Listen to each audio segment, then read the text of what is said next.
Okay, now we want to take a look at the whole concept behind instantaneous centers. We're going to find instantaneous centers to be relatively easy to use.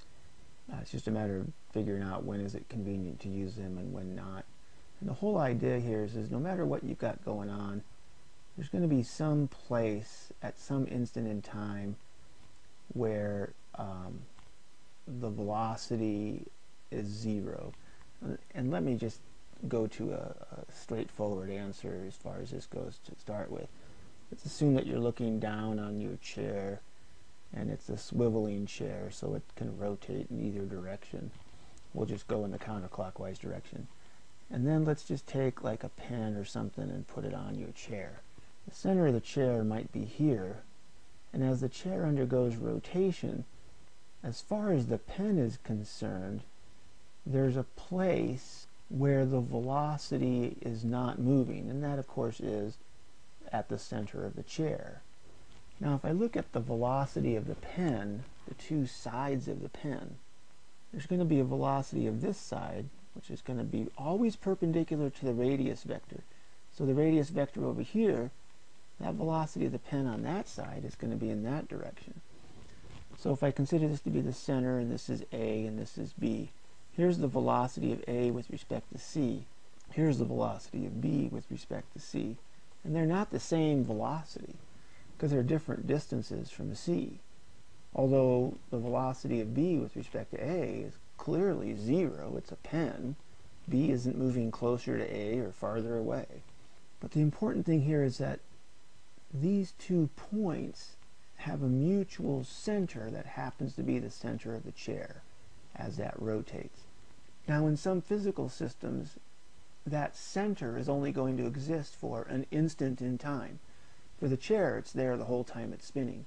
But for some movements, there's going to be a point in time and space where the velocity is zero. But it's just an instant in time, hence the term instantaneous center. So let's go back to this drawing over here. As I look at BC is what I'm really interested in here. BC is moving in some strange sort of fashion. But what I do know is that the velocity of B, because of the way it moves with A, the velocity of B is due left. And because of link CD being fixed at this point, I know that the velocity of C is down and to the left. Now keep in mind, when we talked about the pen on the chair, the radius is always perpendicular to the velocity vector. So as I look at the velocity of B with respect to some fixed origin, now I know that that origin is A, but it also could be someplace else. It could be D, or it could be this other place that we're going to call the instantaneous center. The question is, where is that instantaneous center? But I know that the center of motion, going back to the pen on the chair, the center of motion is at a point along the radius, and the radius is always perpendicular to the velocity vector. So what's perpendicular to B? Well, it's a line going down that way or a line going up that way. So that green line is perpendicular to B. What's perpendicular to the velocity at C? Well, it's this blue line. That blue line is perpendicular to the velocity of C with respect to a fixed origin. Well, A is fixed, D is fixed, but so is this spot right there. And so I'm going to label that spot IC, the instantaneous center. And what's nice about that is that I can now figure out the velocity of B with respect to the instantaneous center, and I know that's going to be exactly the same as the velocity of B with respect to A, because they're all fixed points, albeit IC, the instantaneous center, is only fixed for an instant. And we're going to take advantage of that as far as trying to figure out what is the omega of BC. Because keep in mind that the velocity of B with respect to the instantaneous center, that's going to equal omega BC crossed with the position of B with respect to the instantaneous center. And these might be things, I might know this and I might know that, and I'll be able to very quickly find omega of BC. So here's the same problem, a little bit smaller scale, and I'm interested in finding omega BC. Now, I know the velocity of b with respect to a. The velocity of b with respect to a is in the minus I direction. It's moving at 10 radians per second in the clockwise, and this is 2 meters. So that's going to equal, 10 seconds to the minus 1. That's in the k hat direction. And I'm going to cross that with 2 meters in the j hat direction. And when I do that, I'm going to get 20 meters per second.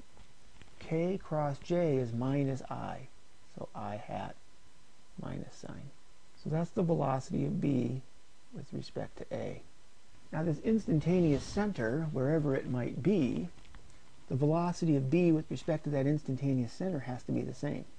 But I know that the instantaneous center has to be along that line, because that's perpendicular to the velocity of b, and it has to be along this line, because that's perpendicular to the velocity of c with respect to either a, d, or the instantaneous center. But what I've just created is a triangle. Now keep in mind, as I look at this triangle, 2 meters on this side, 2 meters on that side, means that this must be a 45-degree angle. So 4 meters on this side must mean there's 4 meters on that side, because it's also a 45-degree angle. Well, here's 2 meters up to here, so this must be 2 meters. So what that tells me is that the position of b with respect to the instantaneous center is equal to minus 2 meters in the j hat direction. So the velocity of b with respect to the instantaneous center equals omega bc crossed with the position of b with respect to the instantaneous center. But the velocity of b with respect to the instantaneous center, remember it's a center, it's a fixed point, must be the same as the velocity of b with respect to a, which is also a different fixed point. But the velocity of b with respect to one fixed point has to be the same as it is with the other. So that means that 20 meters per second in the I hat direction equals omega bc, which I don't know, crossed with minus 2 meters in the j hat direction. And so you can see omega bc magnitude is going to be 10 seconds to the minus 1. Question is what direction? And so if I go to my ijk circle again, something crossed with j will give me I. Well, that's going to be k.